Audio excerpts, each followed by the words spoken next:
మరి లోకానికి మనకి కూడా చాలా స్పష్టమైనటువంటి తేడా ఈరోజు ఉన్నది. క్రొత్త సంవత్సరం లేకపోతే న్యూ ఇయర్ అనేటువంటిది లోకమంతా ఎలా జరుపుకుంటుంది, మనం ఎలా జరుపుకుంటుంది? ఇప్పటిదాకా పాడినటువంటి పాటలో ఉన్నటువంటి అర్థం అదే. ఏమి చేసినా సరే నువ్వు దేవుణ్ణి స్తుతించాలి, తంబురతో స్తుతించాలి, వాయిద్యాలతో స్తుతించాలి, గంభీర తాళాలతో స్తుతించాలి. సో ఏ పరిస్థితిలో ఉన్నా సరే నువ్వు దేవునికి స్తుతి అనేటువంటిది చెల్లించాలి అనేటువంటి ఉద్దేశంతోనే ఆ పాట పాడడం అనేటువంటిది జరిగింది. మరి ఈరోజు ఏం చేద్దాం? దేవుని స్తుతి అనేటువంటిది మరొక కోణంలో దేవుణ్ణి ఎలా స్తుతించాలి, దేవునికి స్తుతి ఈ క్రొత్త సంవత్సరము మొదటి రోజున ఎలాగా స్తుతి అనేటువంటిది మనం ఇస్తున్నాం అనేటువంటిది ఈరోజు మనం ప్రాముఖ్యంగా మాట్లాడుకునేటువంటి విషయం అన్నమాట. క్రొత్త సంవత్సరం మొదటి రోజు, మొదటి నెల, మొదటి రోజు. మరి మొదట ఏం చేయాలి?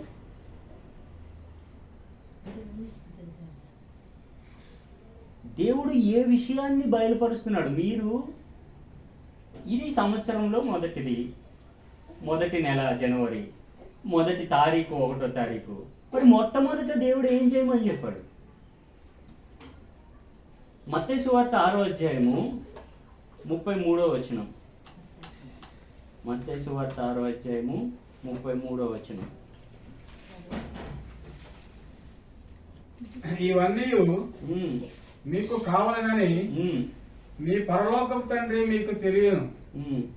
కాబట్టి మీరు ఆయన రాజ్యమును నీతిని మొదట ఎదుగుడి. అది వెతకాల్సింది. మొట్టమొదటి చేయాల్సిన పని ఏంటి? ఆయన రాజ్యాన్ని నీతిని వెతకాలి. మొట్టమొదట అన్నాడు అక్కడ, ఏమన్నాడు? మొదట మీరు ఆయన రాజ్యాన్ని నీతిని వెతకండి. మొదటి సంవత్సరము, మొదటి నెల, మొదటి రోజు. మరి మొదట చేయాల్సిన పని ఏంటి?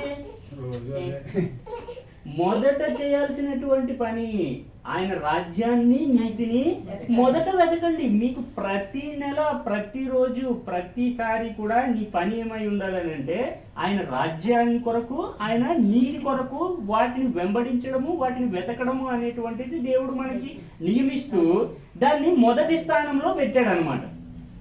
రాజ్యాన్ని నీతిని వెతకాలి. First priority. నీ ఫస్ట్ ప్రయారిటీ ఏమై ఉండాలని అంటే దేవుని గురించినటువంటి ఉద్దేశాన్ని వెతికి దానిలో దేవుడు దాచుంచినటువంటి ఆశీర్వాదం అనేటువంటిది పొందుకోవడం అనేది నీ ఫస్ట్ ప్రయారిటీ అయి ఉండాలి. మరి వెతుకుతున్నారా? మొదటి సంవత్సరము, మొదటి నెల, మొదటి తారీఖు ఏమేమి వెతుకుతున్నారు బయట? ఏమో వాళ్ళకి ఇష్టం వచ్చింది అంతా కూడా వెతుక్కుంటున్నారు. అది వాడికి దొరుకుతుందో లేదో, ఏం దొరుకుతుందో, ఏం పొందుకుంటున్నామో అనేటువంటిది వాడికి తెలియదు. కానీ మనకి తెలుసు కదా దేన్ని వెతకాలో. వెతకమని చెప్పి దేవుడు చెప్పాడు. ఎక్కడుందో ఏముందో తెలియకుండా ఎలా వెతుకుతాము? దేవుడు ఒక విషయాన్ని చేసి పెట్టి ఏమంటున్నాడనంటే మీరు వెతకండి. ఆయన రాజ్యం అనేటువంటి దాన్ని, ఆయన నీతి అనేటువంటి దాన్ని మీరు వెతకండి అని చెప్పేసి చెప్పాడు కదా దేవుడు. ఎక్కడ ఉంది అది? ఆయన రాజ్యం ఎక్కడ ఉన్నది? దేవుని నీతి ఎక్కడ ఉన్నది అని అంటే ఇప్పుడు మనం చదువుకున్నటువంటి ఆదికాండం 1వ అధ్యాయంలో ఏమేమి చేశాడు అవన్నీ.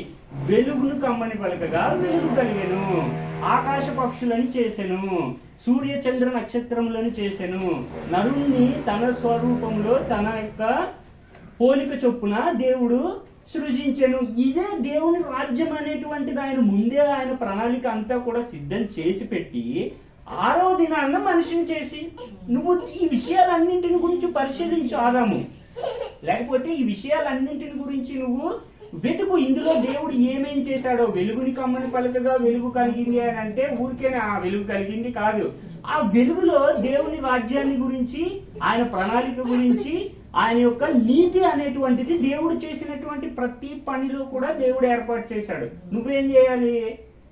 దాన్ని వెతికి పట్టుకోవాలి. మొదట ఫస్ట్ నువ్వు చేయాల్సిన పని ఏంటనంటే ఆయన రాజ్యాన్ని నీతిని మొదట వెతికి దాన్ని పట్టుకోవాలని చెప్పేసి దేవుడు బయలుపరుస్తున్నాడు. చూడండి, యెషయా గ్రంథం 64వ అధ్యాయము 4వ వచనం. యెషయా 64:4. ఉమ్, తన కొరకు కనిపెట్టుకున్న వాని విషయమై ఉమ్, నీవు తప్పక ఆ కార్యమును సఫలము చేయుము. మరి ఏ దేవునిని ఎవడు నేనే కాలమున ఈ విషయాలు అనేటువంటివి ఏవైతే ఉన్నాయో ఇవి దేవుడు తలపెట్టినటువంటి కార్యాలు. దేవుడే ఈ విషయాలను గురించి బయలుపరుస్తున్నాడు. ఇంకొకరు ఎవ్వరు కూడా ఈ విషయాలు అనేటువంటివి తెలియజేయరు. న్యూ ఇయర్ గురించి, లేకపోతే మొదటి సంవత్సరము మొదట నువ్వు చేయాల్సిన పని ఏంటి, దేవుడు ఎందుకు ఇంకా ఈ సమయం అనేటువంటిది మనకి ఇస్తున్నాడు అని అంటే, దేవుడు తలపెట్టినటువంటి కార్యాలు అనేటువంటివి ఆయన ప్రణాళికాబద్ధంగా ఈ విషయాలన్నింటినీ కూడా దేవుడు జరిగించుకుంటూ వస్తున్నాడు అని చెప్పేసి అక్కడ మాట్లాడుతున్నది. 1 కొరింథీ పత్రిక 2వ అధ్యాయము 9వ వచనం. 1 కొరింథీ పత్రిక 2వ అధ్యాయము. ఇందును గూర్చి దేవుడు తాను ప్రేమించిన వారి కొరకు ఏవి సిద్ధపరిచనో అవి కంటికి కనబడలేదు, చెవికి వినబడలేదు, మనుష్య హృదయమునకు గోచరము కాలేదు. దేవుడు చేసినటువంటి యొక్క సృష్టి ఏదైతే ఉన్నదో, మొదటి దినము, రెండవ దినము, మూడవ దినము, నాలుగో దినము, ఐదవ దినము, ఆరో దినము, ఇందులో దేవుడు ఏదైతే మనిషిని ఫలించి అభివృద్ధి పొందండి మీరు అని చెప్పాడో, ఈ విషయాలు ఎవరికి కూడా అర్థం కావట్లేదు. ఏం వెతుకుతున్నారు మీరు? రాజ్యాన్ని, నీతిని మొదట వెతకండి అని అంటే వీడి హృదయానికి అది గోచరం కావట్లేదు. దేవుని చిత్తానుసారంగా, దేవుని ప్రణాళికాబద్ధంగా నువ్వు వెతకనట్లయితే, నీకు ఇష్టం వచ్చినట్లుగా నువ్వు వెతకడానికి ప్రయత్నం చేసినట్లయితే అది నీకు కనబడదు. నీ హృదయానికి అర్థం కాదు, నీ కళ్ళకి అది కనబడదు. ఏదో గుడ్డిగా తడుముకుంటున్నట్లుగా చేస్తున్నారు అనమాట. అయితే దేవుడు వెలుగుని కమ్మని పలుకగా వెలుగు కలిగింది, ఆ వెలుగులో నేను నడవాలి అనేటువంటి ఉద్దేశం నీకు ఎప్పుడైతే ఉంటుందో, ఆ రాజ్యము, ఆయన నీతిని వెతికేటువంటి ఆ క్రమంలో ఏమవుతుందని అంటే నీకు అన్నీ కూడా స్పష్టంగా తేటగా కనబడతాయి. ఆ వెలుగు నువ్వు చూడలేనట్లయితే, ఇప్పుడు చదివినట్లుగా 1 కొరింథీ పత్రిక 2:9లో అది హృదయానికి గోచరం కానట్లుగా, లేకపోతే కళ్ళకు కనబడనట్లుగా, అర్థం కానట్లుగా ఈ విషయాలు అనేటువంటివి మరి ఉండడానికి అవకాశం అనేటువంటిది ఉంటుంది. ఇది ఎప్పుడు ఆ యొక్క హృదయానికి అర్థం కానటువంటి స్థితి, లేకపోతే కళ్ళకు కనబడలేనటువంటి స్థితి ఉంటుందని అంటే, వాక్యానుసారమైనటువంటి పద్ధతిలో దీన్ని వెంబడించకపోవడం వలన, వాక్యాన్ని ఆధారం చేసుకొని ఈ విషయాలని, దేవుని యొక్క ప్రణాళికని నువ్వు వెంబడించకపోవడం వలన, వాక్యానుసారం నువ్వు దేవుని రాజ్యాన్ని, నీతిని వెతకకపోవడం వలన ఇదంతా ఏదో గందరగోళంగాను, లేకపోతే అయోమయంగాను ఉంటుంది అనమాట. రోజులు వెళ్ళిపోతూ ఉంటాయి, సమయం గడుస్తూ ఉంటుంది, మన ఇంట్లో క్యాలెండర్ అయితే మారుతుంటది, కానీ ఈ విషయాలు అనేటువంటివి అర్థం అవ్వడానికి అవకాశం అనేటువంటిది ఉండదు. అందుకని కీర్తనల గ్రంథం 119వ అధ్యాయము 130వ వచనం ఒకసారి చదవండి.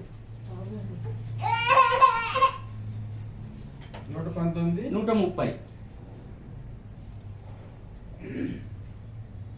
నీ వాక్యములు వెల్లడి అగుట తోడనే వెలుగు కలుగుతుంది. అది ఇక్కడ విషయం ఏంటంటే, దేవుని వాక్యం ఎప్పుడైతే వెల్లడవుతుందో ఏమవుతుంది? వెలుగు అనేటువంటిది వస్తుంది. అదే కదా 1వ అధ్యాయం 3వ వచనంలో మనం చూసాం ఆదికాండంలో. ఏంటంటే దేవుడు వెలుగుని కమ్మని పలుకగా వెలుగు కలిగెను. ఏంటది? వాక్యము వెల్లడైంది బయటికి. దేవుడు మాట్లాడుతున్నాడు అనమాట. దేవుడు ఎప్పుడైతే మాట్లాడటం మొదలు పెట్టాడో అంతకు ముందున్నటువంటి చీకటి అంతా కూడా పోయి వెలుగు అనేటువంటిది వచ్చింది. కాబట్టి ఈ వాక్యం ఎప్పుడైతే నువ్వు దేవుని ప్రణాళిక ప్రకారము నువ్వు నడుచుకుంటూ దాని వెంట వెళ్తుంటావో అది ఎలాగవుతుంది? మాట దేవుంది కాబట్టి దేవుడి కమ్మని పలికితే ఏమలిగింది? వెలుగు అయింది. అది వెలుగుమయంగా ఉంటుంది అనమాట సమస్తాన్ని కూడా. నువ్వేదో తడుముకునేలాగా, లేకపోతే నువ్వేదో అగమ్య గోచరంగా నీకు అర్థం కానట్లుగా ఉండేటువంటిది కాదు. నీ వాక్యము వెల్లడి ఒకటి తోడనే వెలుగు కలిగెను అని చెప్పేసి అక్కడ మాట్లాడుతున్నాడు. కాబట్టి ఈ విషయాలు అనేటువంటివి మనం చాలా జాగ్రత్తగా, వాక్యానుసారంగా ఉన్నాయా లేదా అనేటువంటిది మనము దేవుని రాజ్యాన్ని, ఆయన నీతిని వెతికేటువంటి యొక్క పద్ధతి ఏదైతే ఉందో, ఇది మనం వాక్యానుసారం దేవుణ్ణి వెంబడిస్తున్నామా లేదా అనేటువంటి విషయాన్ని చాలా జాగ్రత్తగా మనం దాన్ని పరిశీలన చేసి తెలుసుకోవాల్సినటువంటి విషయము. 2వ దినవృత్తాంతాలు రాసిన గ్రంథము 31వ అధ్యాయము చూడండి ఒకసారి 2వ దినవృత్తాంతాలు 31వ అధ్యాయం అండి. 31వ అధ్యాయం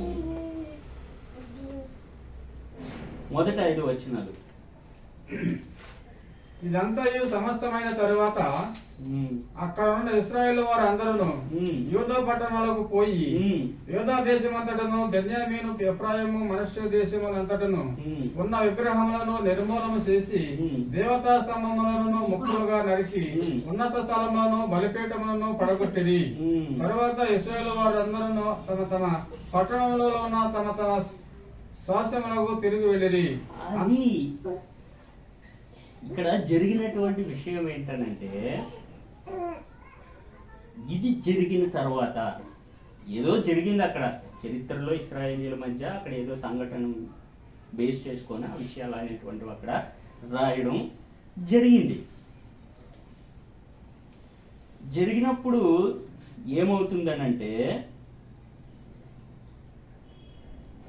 ఈ యూదా మన్యంలోను లేకపోతే ఎఫ్రాయిము మన్యంలోను అక్కడ ఉన్నటువంటి ఆ విషయాలన్నీ కూడా ఏమయ్యాయనంటే, అక్కడ ఉన్నటువంటి ఇశ్రాయేలీలు ఎప్పుడైతే ఈ ప్రాంతాల్లోకి వచ్చారో అక్కడ ఉన్నటువంటి ఏమంటున్నాడు అక్కడ చూడండి, బెన్యామీను ఎఫ్రాయిము మనష్యే దేశములంతటను ఉన్న విగ్రహములను నిర్మూలన చేసి దేవతా స్తంభములను ముక్కలుగా నరికి ఉన్నత స్థలములను బలిపీఠములను పడగొట్టిరి. తరువాత ఇశ్రాయేలు వారందరూ తమ తమ పట్టణంలోనికి వెళ్ళారు కదా. ఏంటి ఇక్కడ జరిగినటువంటి విషయం అనంటే, ఇశ్రాయేలీల పితరులకు దేవుడు వాగ్దానం చేసినటువంటి ఈ యొక్క విషయాలు ఏవైతే ఉన్నాయో అందులోనికి ఆ రాజ్యంలోనికి ప్రవేశించిన తర్వాత అక్కడ ఉన్నటువంటి దేవతా విగ్రహాలు కానివ్వండి లేకపోతే అక్కడ ఉన్నటువంటి అన్య దేవతా సంబంధమైన బలిపీఠాలు కానివ్వండి వాటన్నింటినీ కూడా నిర్మూలన చేసేసి వీళ్ళు అందులోకి ప్రవేశిస్తున్నారు. యూదా మన్యము ఎఫ్రాయిం మన్యము వాళ్ళకి దేవుడు వాగ్దానం చేసినటువంటి యొక్క ఇశ్రాయేల్ దేశము లేకపోతే యెరూషలేము పట్టణం ఏదైతే ఉన్నదో అంతకు ముందున్నటువంటిది వీళ్ళు ప్రవేశించడానికి ముందున్నటువంటి అదంతా కూడా తీసేసి పాడేసి ఏంటనంటే వీళ్ళు అందులోకి ప్రవేశిస్తున్నారనమాట. ఏంటి యెరూషలేము దేశం అని అంటే, లేకపోతే ఇశ్రాయేల్ దేశం అంటే ఏంటి, యెరూషలేము పట్టణం అంటే ఏంటి?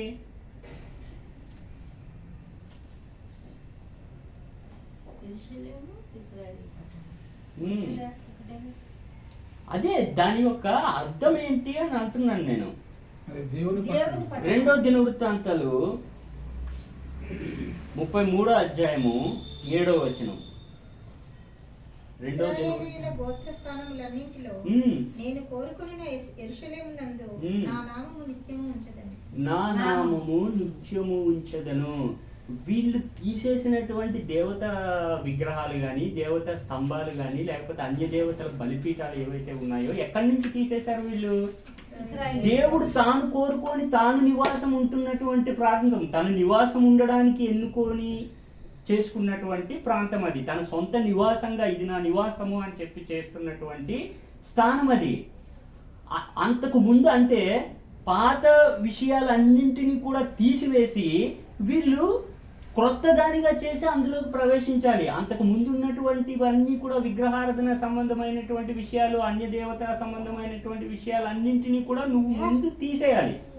తీసేసి నువ్వు దానిలోకి ప్రవేశించాలి. ఎందుకనంటే దేవుడు తన నివాసంగా దాన్ని కోరుకున్నాడు కాబట్టి, దేవుడు ఉంటున్నాడు కాబట్టి అందులో ఇది నా నివాసము, నేను దీనిలో నిత్యము ఉంటాను అని చెప్పేసి దేవుడు ఈ విషయాలన్నీ కూడా తెలియజేస్తున్నాడు. కాబట్టి ఎప్పుడైతే నువ్వు దాంట్లోకి ప్రవేశిస్తావో ఇంకా అక్కడ మిగతా విషయాలు ఏవి కూడా ఉండడానికి వీళ్ళది అన్ని తీసి అవతల పడేసి అప్పుడు నువ్వు దేవుడు దాన్ని యాక్సెప్ట్ చేస్తాడనమాట. దేవుడు నివాసం ఉండేటువంటిది లేకపోతే దేవుడు తానే స్వయంగా తన నామాన్ని శాశ్వత కాలం దాంట్లో ఉంచాలని అనుకుంటున్నాడు. కాబట్టి పాతవన్నీ కూడా అందులో నుంచి నువ్వు బయటికి తీసి పడేసేయాలి.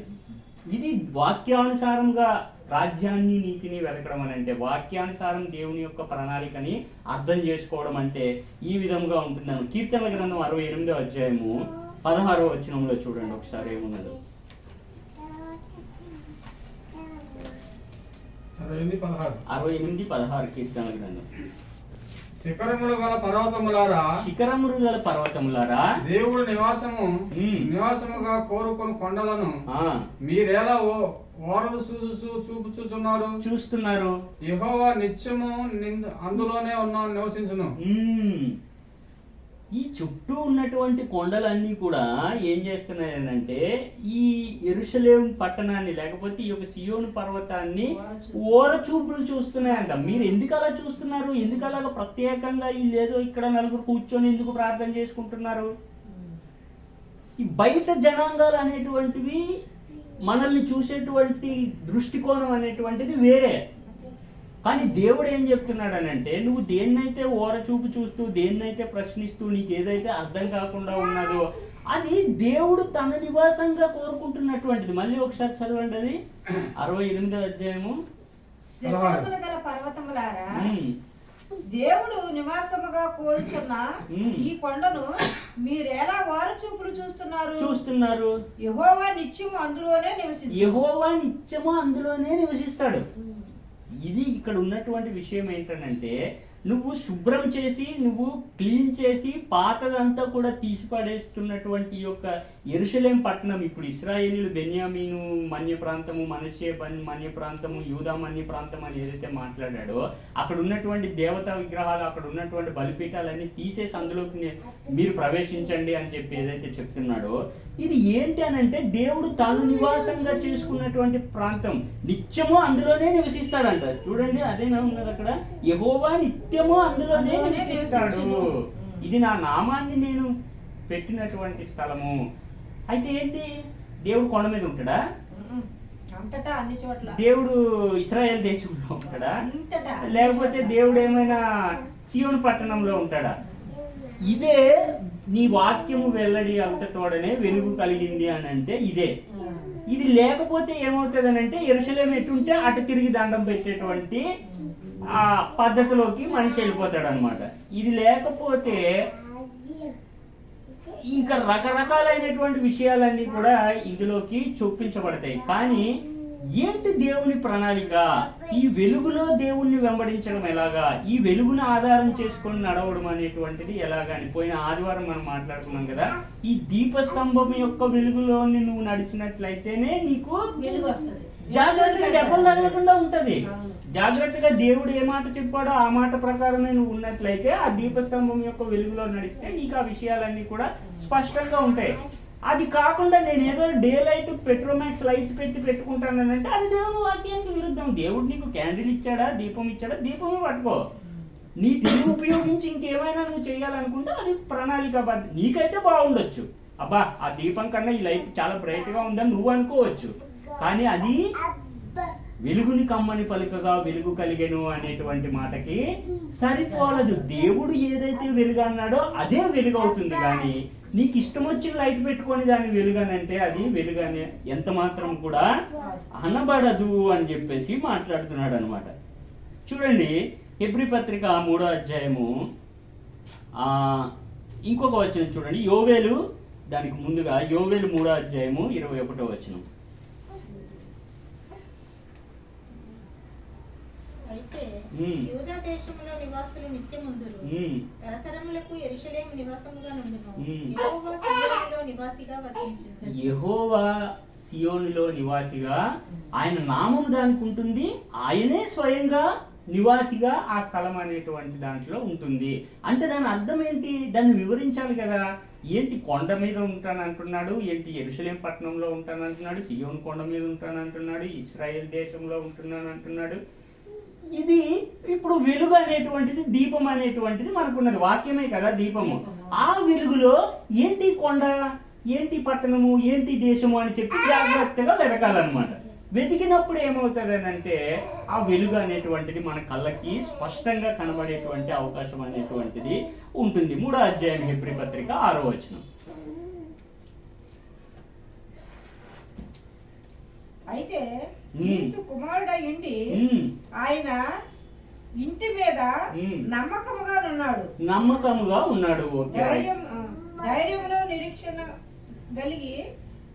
నిరీక్షణ వలన ఉత్సాహమును తుద మట్టుకు స్థిరముగాను స్థిరముగా చేపట్టిన చేపట్టిన ఎడల ఎడల మనమే మనమే ఆయన ఆయన ఇల్లు. దేవుడు ఎక్కడ ఉంటాడంట? మనమే మన సరే, దేవుని యొక్క నామం అనేటువంటిది సియోను పట్టణానికి పెట్టబడింది. సరే, దేవుడు నేను సియోనులో శాశ్వత నివాసిగా ఉంటానని చెప్తున్నాడు. దాన్ని విడమర్చి అర్థం చేసుకోవాలి ఈ వాక్యం అనేటువంటి వెలుగులో. ఈ వాక్యం అనేటువంటి దీపస్తంభాన్ని పెట్టుకొని దేవుని నివాస స్థానం ఏది అని నువ్వు ఖచ్చితంగా తెలుసుకోగలగాలన్నమాట. ఏమంటున్నాడనంటే, దేవుడు ఏర్పాటు చేసినటువంటి ఈ యొక్క విధానంలో నువ్వు తుదమట్టుకు స్థిరంగా నమ్మకంగా ఉన్నట్లయితే, ఒకవేళ నువ్వే ఆయన ఇల్లు, నీలోనే ఆయన నివాసం ఉంటాడు.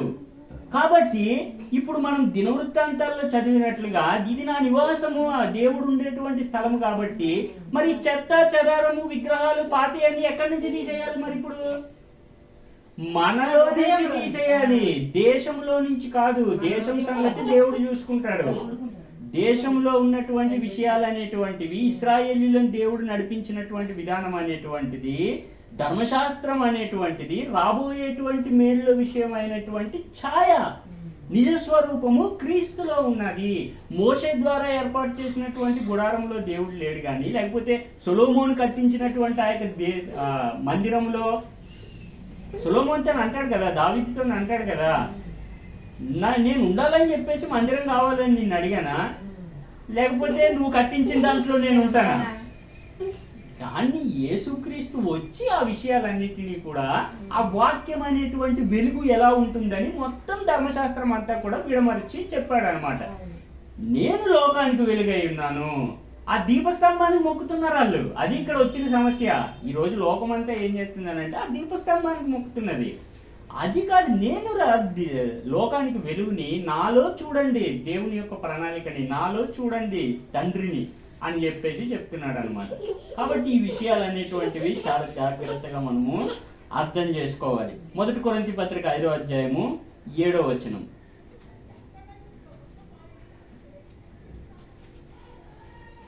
1 కొరింథీ పత్రిక 5వ అధ్యాయము 7వ వచనం. మీరు పులిపిండి లేని వారు గనుక కొత్త ముద్ద అవుటకై ఆ పాతదైన పులిపిండిని తీసి పారవేయండి.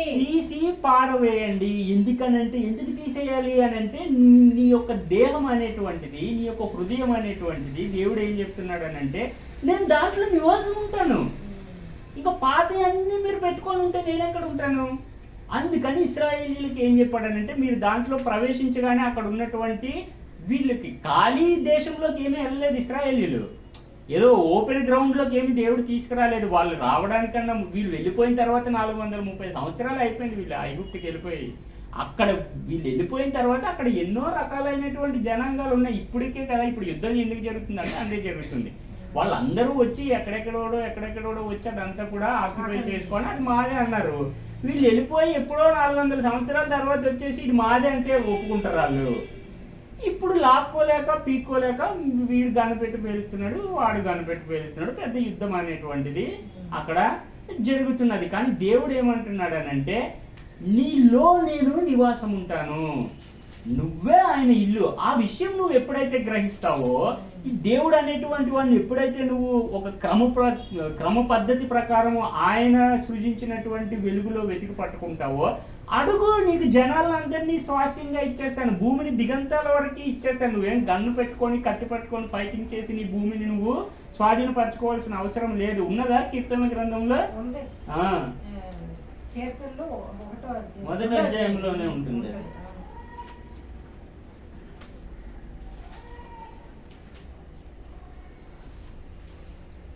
ఏడవ వచనం, 8వ వచనం. నన్ను అడుగుము, జనములకు నీకు స్వాస్యముగాను భూమిని దిగంతముల వరకు సొత్తుగాను ఇచ్చేదను. ఇనుపదండముతో నీవు వారిని నలుగుగొట్టెదవు, కుండను పగలగొట్టినట్టు పగలగొడతావు అని చెప్పేసి చెప్తున్నాడు అనమాట. కానీ నువ్వు భూమి కోసమో లేకపోతే ఆ కొండ కోసమో లేకపోతే దేశం కోసమో కాదు నువ్వు ఫైట్ చేయాల్సింది. ఈ పాతదైనటువంటి పులిపిండి లేకపోతే దేవుని నివాసానికి విరుద్ధంగా ఉన్నటువంటి విషయాలన్నీ కూడా తీసేయాల్సింది ఎక్కడి నుంచి అని అంటే నీ లోపటి నుంచి.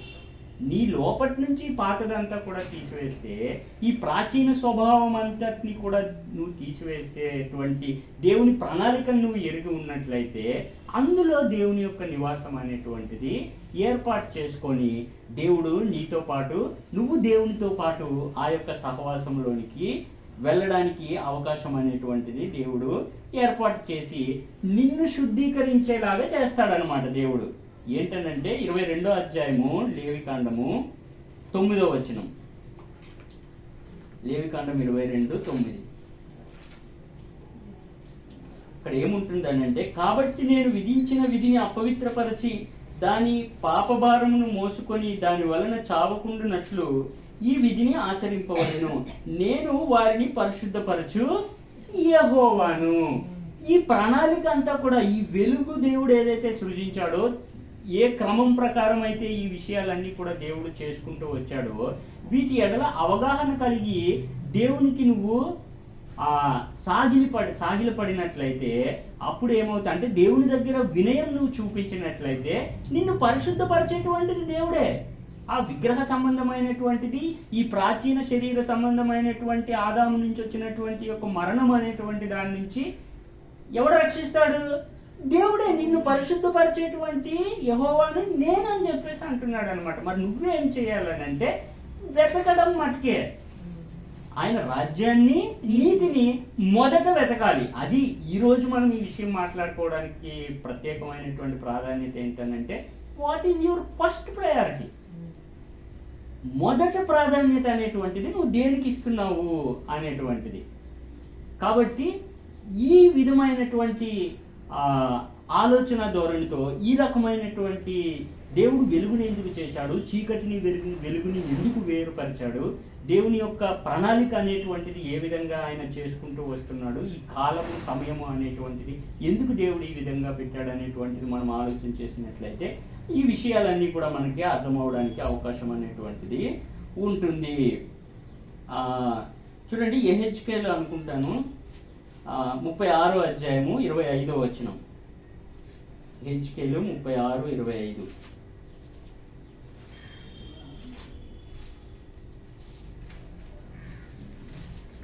మీ అపవిత్రత యావత్తు పోవునట్లు నేను మీ మీద శుద్ధ జలము చల్లుతాను. రాతి గుండె నీలో నుంచి తీసేసి మాంసపు గుండె నేను నీకు ఇస్తాను. ఈ శుద్ధీకరించేటువంటి వాడు, లేకపోతే ఈ పరిశుద్ధపరిచేటువంటి పని అనేటువంటిది దేవునిది. ఆయనే ఆ శుద్ధ జలం అనేటువంటిది మన మీద చల్లినప్పుడు ఈ శరీర సంబంధమైన దేవుని నివాసానికి యోగ్యం లేనటువంటి యొక్క పాప సంబంధమైన స్వభావం అంతటినీ కూడా తీసేసేది ఎవరు? నువ్వు చేసే ఏ టెక్నిక్ వల్ల కానీ, నువ్వు చేసేటువంటి ఏ రకమైనటువంటి పని వల్ల కానీ, నువ్వు ఏం చేసినా సరే, నీ శరీరాన్నే కాల్చుకోవడానికి దేవుని నిమిత్తం ఇచ్చేసినా సరే అది సరిపోదు. శుద్ధ జలాన్ని జల్లేటువంటిది పని, లేకపోతే నిన్ను పరిశుద్ధపరిచేటువంటి పని ఎవరిది? నిన్ను పరిశుద్ధపరచు యెహోవాను నేను. నువ్వే నన్ను పరిశుద్ధపరచగలవు, నా చేత కాదని మొక్కాల్సిన బాధ్యత నీది. నువ్వు ఎప్పుడైతే ఈ విషయాన్ని అంగీకరిస్తావో దేవుడు యాక్సెప్ట్ రైట్ కొడతాడనమాట. ఎందుకనంటే ఆ వెలుగులో నువ్వు చూసేటువంటి మార్గం అనేటువంటిది దేవుడు నీ హృదయాన్ని ఎరిగాడు కాబట్టి, నీ అంతరంగాన్ని దేవుడు ఎరిగి ఉన్నాడు కాబట్టి, ఆ రకమైనటువంటి నీ యొక్క విశ్వాస క్రమాన్ని బట్టి దేవుడు నిన్ను తన నివాసంగా ఏర్పాటు చేసుకుంటాడు అని చెప్పేసి చెప్తున్నాడు. కాబట్టి ఈ విషయాలన్నింటినీ కూడా దేవుడు ఇశ్రాయేలీలకి ఛాయారూపకంగా, ముంగుర్తుగా వాళ్ళతో ఈ విషయాలన్నీ కూడా మోషే ద్వారా, ప్రవక్తల ద్వారా, ఆయన సేవకుల ద్వారా మాట్లాడి ఉంచాడు. సంఖ్యాకాండం 28వ అధ్యాయము 11, 12, 13 వచనాలు చదవండి. సంఖ్యాకాండం 28, 11, 12, 13 వచనాలు. నెల మొదటి దినమున యెహోవాకు దహన బలి అర్పింపవలెను. యెహోవాకు దహన బలి అర్పించవాలి. నెల మొదటి నెలలో మొదటి రోజు 2 కోడె దూడలను, ఒక పొట్టేలును, నిర్దోషమైన ఏడాది 7 గొర్రె పిల్లలను, వాటిలో ప్రతి కోడెలను ఉండవలను. నూనెతో కలపబడిన తూమెడు పిండిలో 3 దినముల వంతును నైవేద్యముగాను, ఒక్కొక్క పొట్టేలుతోను నూనెతో కలపబడి తూమెడు పిండిలో 2 10 నైవేద్యముగాను ఒక్కొక్క గొర్రె పిల్లతో నూనెతో కలుపబడిన తూమెడు పిండిలో 1 10 నైవేద్యముగాను చేయవలెను. అది యెహోవాకు ఇంపైన సువాసన బలి. అది యెహోవాకు ఇంపైన సువాసన కలిగించేటువంటి విధానం ఇదంతా కూడా చెప్తున్నాడు అనమాట. ఎప్పుడు చేయాలనంట? మొదటి నెలలో మొదటి రోజు ఈ విషయాలన్నీ కూడా నువ్వు చెయ్యాలి అని చెప్పి చెప్తున్నాడు అనమాట. అంటే దేవుని మాట ఏదైతే చెప్తున్నాడో అది నువ్వు వినాలంతే. ఆ మొదటి నెలకి ప్రాధాన్యత లేదు, మొదటి రోజుకి ఏం ప్రాధాన్యత లేదు. దేవుని మాటను నువ్వు వింటున్నావా లేదా అనేటువంటిది ఇక్కడ ఇంపార్టెంట్. ఎప్పుడైతే నువ్వు దేవుని మాటను వింటావో, మొదటి నెల చేయమంటే మొదటి నెల చేయి.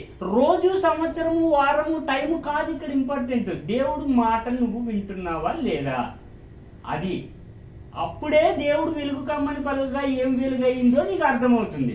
కానీ నువ్వు రోజుకి, దినానికి, సంవత్సరానికి ప్రాధాన్యత ఇచ్చినట్లయితే కళ్ళుండి కూడా గుడ్డోళ్ళలాగా అయిపోతావు అనమాట. న్యూ ఇయర్ వచ్చింది, జనవరి 1 తారీఖు పండగ చేసుకుందాం అంటే ఏం రాదు. ఏంటి ఈ మొదటి ప్రాధాన్యత? మొదట నువ్వు చేయాల్సిన పని ఏంటనంటే రాజ్యాన్ని, నీతిని వెతకడము నీ మొదటి ప్రాధాన్యత అయి ఉండాలి. అది తెలిసి నువ్వు ఏం చేసినా సరే, పచ్చడితో తిన్నా సరే, చికెన్ బిర్యానీ తిన్నా సరే, దానికి ఒక అందము లేకపోతే ఒక అర్థము లేకపోతే ఒక భావము ఏర్పడతాయి దానికి.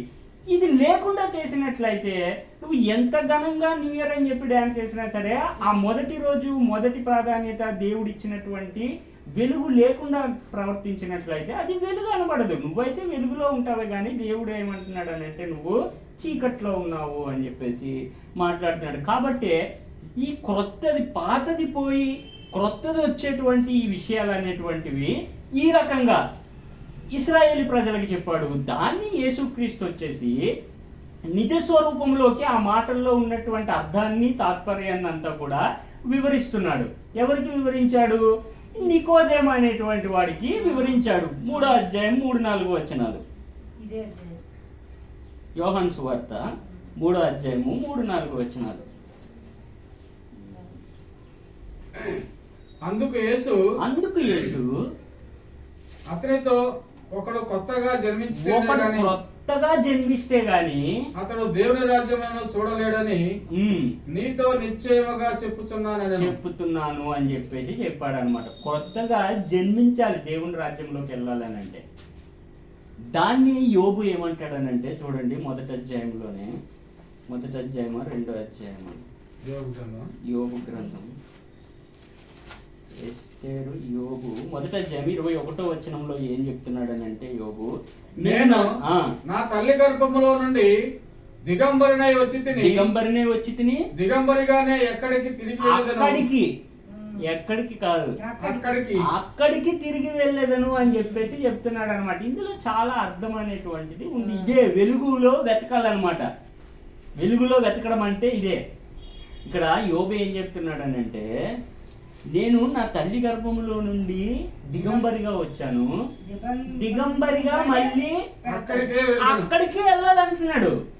చూసారా ఇది ఎలా ఉంటుంది అని అంటే 2 ఏరో మార్క్స్ అనేటువంటివి యోబు చూపిస్తున్నాడు అనమాట. ఇటు నుంచి వచ్చాడు, మళ్ళీ అదే దారి చూపిస్తున్నాడు. నేను నా తల్లి గర్భంలో నుంచి దిగంబరిగా వచ్చాను, దిగంబరిగా మళ్ళీ అక్కడికే వెళ్తాడంట. How it is possible? అదేలా సాధ్యము? అదే నికోదేము అడిగాడు కదా. అక్కడ యోహాను సువార్తలో యేసుక్రీస్తు కొత్తగా జన్మించాలని చెప్పిన తర్వాత మళ్ళీ రివర్స్ నికోదేము అడిగాడు, నా వయసు ఇప్పుడు చాలా అయిపోయింది, ముసలాన్ని అయిపోయింది, మళ్ళీ ఎలా నేను తల్లి గర్భంలో చెప్తున్నాను అంటే యోబు దానికి సమాధానం చెప్తున్నాడు అనమాట. నా తల్లి గర్భంలో నుంచి దిగంబరిగా వచ్చాను, మళ్ళీ దిగంబరిగా అక్కడికే వెళ్తాను అని చెప్పి మాట్లాడతాను. అక్కడికంటే ఎక్కడికి? తల్లి గర్భంలోకి మళ్ళీ ప్రవేశించాలి. యేసుక్రీస్తు యొక్క మాటలు దేవుడు వెలుగుని కమ్మని పలుకగా వెలుగులో వెతికాలి వాక్యాన్ని. వెలుగులో దేవుని యొక్క ప్రణాళిక అనేటువంటిది అర్థం చేసుకోవాలి. ఆ విషయాలు అనేటువంటివి అక్కడ మనకి అర్థమయ్యేలాగా దేవుని యొక్క వాక్యాన్ని పరిశీలన చేస్తేనే అది మనకి అర్థమవుతుంది. ఎందుకనంటే ఈ కొత్తగా జన్మించడం అనేటువంటి దాంట్లో మనకు తెలుసు కదా, గలతీ పత్రికలో ఏమంటాడు చూడండి ఒకసారి. 3వ అధ్యాయంలో అనుకుంటాను ఉంటుంది.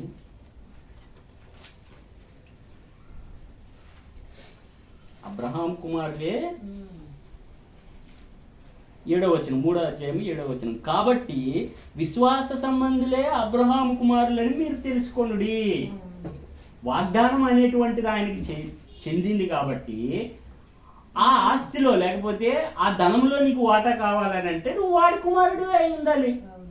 ఇక్కడ ఏం చెప్తున్నాడు అని అంటే పౌలు, విశ్వాస సంబంధులే అబ్రహాం కుమారుడు. కాబట్టి తిరిగి జన్మించేవాడు ఎవరికి జన్మించాలి? అబ్రహాంకి జన్మించాలి.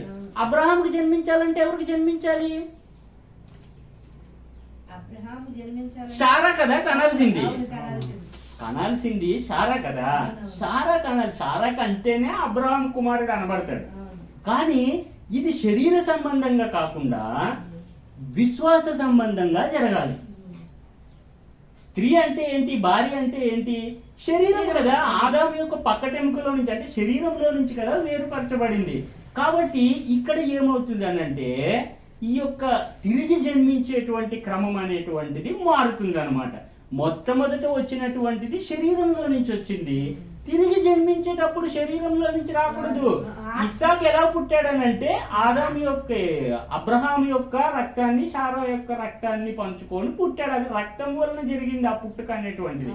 కానీ యోహాను సువార్త 1వ అధ్యాయంలో దాని వివరణ ఎలా ఇస్తాడనంటే ఈ తిరిగి జన్మించడం అనేటువంటిది యోహాను సువార్త 1వ అధ్యాయము 11-12 ఉంటుంది చూడండి. 12వ వచనం నుంచి తన్ను ఎందరు అంగీకరించరో వారందరికీ అనగా తన నామమందు విశ్వాసించిన వారందరికీ దేవుని పిల్లలగుటకు ఆయన అధికారం అనుగ్రహించాడు. ఆయన దేవుని యందు విశ్వాసం ఎవడైతే ఉంచుతాడో వాళ్ళందరికీ ఆయన పిల్లలు అవడానికి దేవుడు అవకాశం అనేటువంటిది ఇస్తున్నాడు. ఎందుకనంటే తన పిల్లలనంటే అబ్రహాం సంతానంలోకి తీసుకుంటున్నాడు అనమాట. ఎందుకనంటే ఆయన పిల్లలు అయితే గానీ దేవుని పిల్లలు అవ్వలేదు. ఇక్కడ విశ్వాసం అనేటువంటిది మధ్యలో ఒకటి వస్తుంది కాబట్టి వీళ్ళు పుట్టేటువంటి క్రమం ఎలా ఉండాలి చూడండి, చదవండి. ఆయన తన స్వకీయుల యొద్దకు వచ్చెను, పిల్లలగుటకు అధికారము అనుగ్రహించాను. 13వ వచనం. వారు దేవుని వలన పుట్టిన వారే గాని దేవుని వలన పుట్టిన వారే గాని రక్తం వలనైనను శరీరేచ్ఛ వలనైనను మనుష్యేచ్ఛ వలనైనను పుట్టిన వారు కారు. ఎందుకనంటే ఈ తిరిగి జన్మించేవాడు, నూతనంగా జన్మించేటువంటి వాడు రక్తం వలన వచ్చి అయి ఉండకూడదు. అబ్రహాం కుమారుడు అవ్వాలనంటే ఇస్సాకు ఎలా పుట్టాడో అలాగైతే కుదరదు. విశ్వాసాన్ని బట్టి బలం అయితే పొందుకున్నాడు, అది అంతవరకు ఓకే. కానీ అబ్రహాం యొక్క రక్తము శారా యొక్క రక్తమే కదా ఉన్నది ఇస్సాకులో. అది ముంగుర్తుగా రాబోయేటువంటి దానికి సూచనగా చెప్పాడు. అయితే తిరిగి జన్మించేటువంటి వాడు, అబ్రహాముకు నిజమైనటువంటి కుమారుడు అనబడేటువంటి వాడు, దేవుని యొక్క వాగ్దానాన్ని లేకపోతే దేవుని కుమారుడు అనబడేటువంటి వాడు ఎలాగ జన్మించాలని అంటే వాడికి రక్తంతో ఏమాత్రం కూడా సంబంధం ఉండకూడదు. ఎందుకు ఉండకూడదు అని అంటే రక్తము ద్వారా పుట్టేటువంటి వాడి యొక్క ప్రాధాన్యత ఏంటనంటే చూడండి, 17వ అధ్యాయం లేవికాండము 11వ వచనం. 17-11. రక్తం అనేటువంటిది దేనికి? దేహమునకు ప్రాణము గనుక మీ నిమిత్తము ప్రాయశ్చిత్తము చేయునట్లు బలిపీఠం మీద పోయుటకై దాన్ని మీకు ఇచ్చాడు. రక్తము వలన రక్తం ఎందుకు దేవుడు అనుగ్రహించాడనంటే ఈ రక్తమాంసంలో ఉన్నటువంటి నువ్వు దాని నుంచి విడుదల పొందాలనంటే నీకు ఇచ్చినటువంటి రక్తాన్ని బలిపీఠం మీద నీ విడుదల కొరకు ప్రాయశ్చిత్తంగా పోయడానికి ఇచ్చాడు రక్తము. నువ్వు మళ్ళీ రక్తం వల్లనే పుట్టినట్లయితే మళ్ళీ వెల చెల్లించాల్సి వస్తుంది. కాబట్టి తిరిగి జన్మించిన తర్వాత ఈ క్రమం ఉండదు. కొత్తగా జన్మించినటువంటి వాడికి రక్తం అనేటువంటిది ఉండదు. ఎందుకనంటే యేసుక్రీస్తు అనేటువంటి వాడు తన రక్తాన్ని అర్పించేసి నిన్ను విడిపించాడు. కాబట్టి నువ్వు ఇప్పుడు కొత్తగా జన్మించినటువంటి వాడు. అదే విషయాన్ని యోబు చెప్పినటువంటి విషయాన్ని యేసుక్రీస్తు మరలా ప్రస్తావిస్తున్నాడు అనమాట. తిరిగి జన్మించాలి. తల్లి గర్భంలో నుంచి ఎలాగైతే వచ్చావో మళ్ళీ అలాగే తల్లి గర్భంలో ప్రవేశించాలి.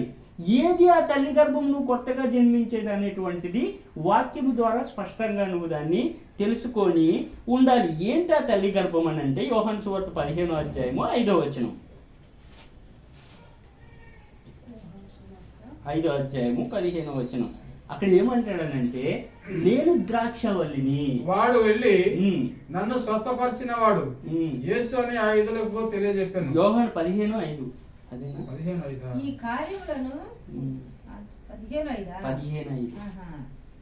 ద్రాక్షావల్లిని నేను ద్రాక్షవల్లిని, తీగలు మీరు. మీరందరూ తీగలు.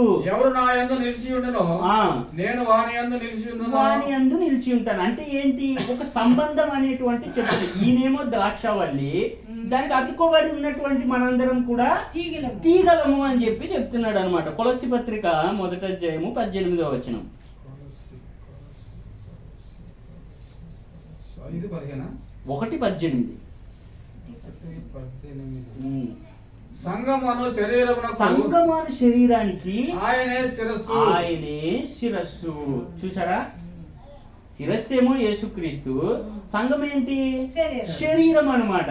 అంటే యేసుక్రీస్తు ద్వారా యేసుక్రీస్తు ఎలాగ మనల్ని కంటున్నాడు అనేటువంటిది, యేసుక్రీస్తులో నువ్వు ఎలా కొత్తగా జన్మిస్తావు అనేటువంటి దానికి లింక్ చూపిస్తున్నాడు అనమాట. ఆయనేమో ద్రాక్షవల్లి, నువ్వేమో తీగ. ఆయనేమో శిరస్సు, నువ్వేమో శరీరానివి, అంటే సంఘానివి అని చెప్పి మాట్లాడుతున్నాడు అనమాట. కాబట్టి ఇప్పుడు ఏమైపోయింది అని అంటే,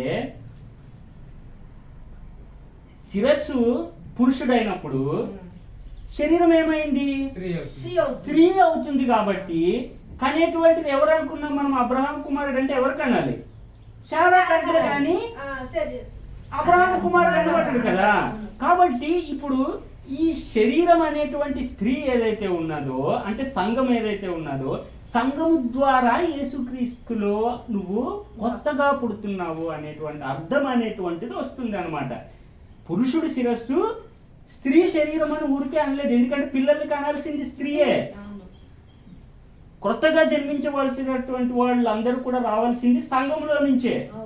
యేసుక్రీస్తు అనేటువంటి వాడు కంటున్నాడు అనమాట మనందరినీ కూడా కొత్తగా జన్మిస్తాడు. కాబట్టి నేను దిగంబరిగా నా తల్లి గర్భంలో నుంచి వస్తున్నాను, దిగంబరిగా మళ్ళీ అక్కడికే వెళ్తున్నాను. అంటే ఎక్కడికి వెళ్తున్నాడు?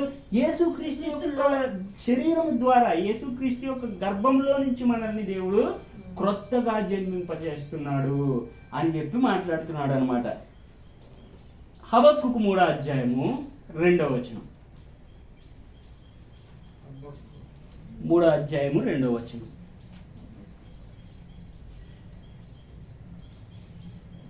3:2. యెహోవా నిన్ను గూర్చిన ఆ, వార్త విని నేను భయపడుతున్నాను. యెహోవా సంవత్సరములు జరుగుచుండగా నీ కార్యములు నూతనపరచుము. సంవత్సరములు జరుగుచుండగా దానిని తెలియజేయము. కోపించుచునే వాక్యములను జ్ఞాపకం చేసుకొను అని చెప్పి మాట్లాడుతున్నాడు అనమాట. సంవత్సరములు జరుగుచుండగా నీ కార్యములను నూతనపరచుము. ఏంటి నూతనపరచాలి? దేవుడు చేసినటువంటి యొక్క భూమి అంతా కూడా నూతనపరచబడాలి. దేవుడు చేసినటువంటి యొక్క సృష్టి అంతా కూడా నూతనపరచబడాలి. ఎందుకనంటే ఆదాము ద్వారా దేవుడు ఏమన్నాడనంటే, ఆదాము నీ నిమిత్తం ఈ నేల శపించబడింది. కాబట్టి సృష్టి అంతా కూడా ఎదురు చూస్తుంది అంటాడు రోమపత్రికలో. దేవుని కుమారుల యొక్క ప్రత్యక్షత కొరకు, అంటే పాతది పోయి క్రొత్తది, అంటే సంవత్సరములు గతించును, అంటే ఈ సమయం అనేటువంటిది గడుస్తుండగా దేవుడు చేసేటువంటిది ఏంటంటే ప్రాచీన సంబంధమైనటువంటి దాన్ని అంతా కూడా తీసేసి క్రొత్త దానిలోకి దేవుడు మారుస్తూ ఉన్నాడు, దేవుడు పని చేస్తూ ఉన్నాడు. అందుకనే సంవత్సరములు గతించుచుండగా, రోజులు గడుస్తుండగా, సమయం వెలుచుండగా దేవుని యొక్క కార్యాలు అనేటువంటివి నూతనమైనటువంటి వాటిగా మారిపోతాయి అన్నమాట. క్రొత్త వాటిగా దేవుడు వాటిని అన్నింటినీ కూడా చేస్తున్నాడు. ఈ జ్ఞానం నీకు ఉన్నట్లయితే, ఈ వెలుగులో నువ్వు నడిచినట్లయితే, దేవుని వాక్యము వెల్లడి ఎరుటతోడనే వెలుగు కలిగింది అనేటువంటి నాలెడ్జ్ నీకు ఉన్నట్లయితే, దేవుడు చెప్పినటువంటి ప్రణాళిక ప్రకారం ఆయనను వెంబడించినట్లయితే, ఒకవేళ 2 కొరింథీ పత్రిక 5వ అధ్యాయము 17వ వచనం. 5వ అధ్యాయము 17వ వచనం. కాగా ఎవడైనాను క్రీస్తునందున్న ఎడల వాడు నూతన సృష్టి, పాతవి గతించెను, ఇదిగో క్రొత్తవాయెను. అప్పుడు నువ్వు చెప్పు, సెకండ్ ఇచ్చే హ్యాపీ న్యూ ఇయర్ అని చెప్పేసి. ఎవడైనా క్రీస్తునందున్న ఎడల వాడు నూతన సృష్టి. ఎలాగ నూతన సృష్టి? తల్లి గర్భంలో నుంచి వచ్చినట్లుగా మళ్ళీ నువ్వు కొత్తగా జన్మిస్తేనే నూతన సృష్టి. నీలో ఉన్నటువంటి ఇశ్రాయేలీయులు ఎలాగైతే వాళ్ళ దేశంలో ప్రవేశించినప్పుడు అవన్నీ తీసి కాల్చి పడేసి దేవుడు వాళ్ళ పితరులకు వాగ్దానం చేసిన రాజ్యాన్ని స్వతంత్రించుకుంటేనే నువ్వు నూతన సృష్టి. దేవుడే నీ నివాసం అని ఎరిగి నీలో నుంచి ప్రాచీన స్వభావాన్ని అంతా కూడా తీసివేస్తాడని నమ్మితే, ఆ శుద్ధ జలం నా మీద చల్లేవాడు దేవుడే అని ఎరిగి నన్ను శుద్ధీకరించేవాడు దేవుడే అని నువ్వు నమ్మితేనే నువ్వు నూతన సృష్టి. ఇది ఏది కూడా లేకుండా ఊరికేనే హ్యాపీ న్యూ ఇయర్ అంటే అది హ్యాపీ న్యూ ఇయర్ అవ్వదు. ఇయర్ మారుతుంది కానీ అందులో హ్యాపీ ఉండదు. సంతోషం అనేటువంటిది ఎలా వస్తుందని అంటే, ఎవడైనా క్రీస్తునందున్న ఎడల వాడు నూతన సృష్టి, పాతవి గతించెను, ఇదిగో క్రొత్త వాయను. అందరికీ ఇప్పుడు మనం చెప్పొచ్చు happy new year sister, happy new year brother. ఎందుకనంటే కొత్తగా జన్మించడం ఏంటో మనకు అర్థమైపోయింది. దేవుడు ఎలాగో మనల్ని తిరిగి శాశ్వతమైనటువంటి దాంట్లోకి నడిపిస్తున్నాడు అనేటువంటి ఆ సీక్రెట్ అనేటువంటిది, ఆ చీకటి పోయి వెలుగు వచ్చేసింది. దేవుడు వెలుగుని కమ్మని పలుకగా వెలుగు కలిగెను. అందరికీ నూతన సంవత్సర శుభాకాంక్షలు. ఏం పాట పాడాలి ఇప్పుడు? కొత్త ఏడు వచ్చిన